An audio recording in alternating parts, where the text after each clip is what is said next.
Hi everyone! In today's video guys, magre-repat muna ako ng snake plant using the plastic container na maliit. Yung lagayan ng alcohol guys, dahil naubusan na ako ng pot, dito ko muna siya ilalagay for the meantime kasi nga wala nang space or wala na akong pot.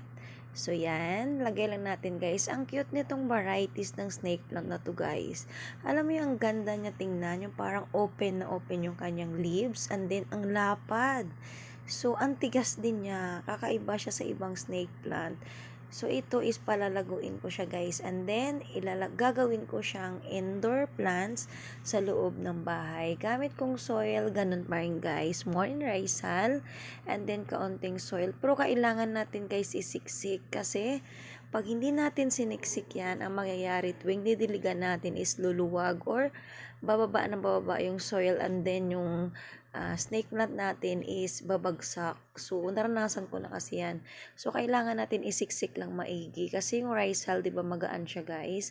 And then, kapag dinidiligan, lalo siyang bumababa yung kanyang soil. So, yun ang gagawin natin guys. Ang pagdilig nito guys, kailangan dry na ha.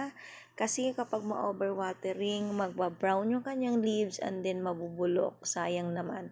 And then, wag siya nating i-direct sunlight kapag bagong repot. Okay? Antayin muna natin mag-stable siya bago siya natin paarawan talaga. Yan. Tapos na guys. Yan lang yung aking video for today. Thank you for watching everyone.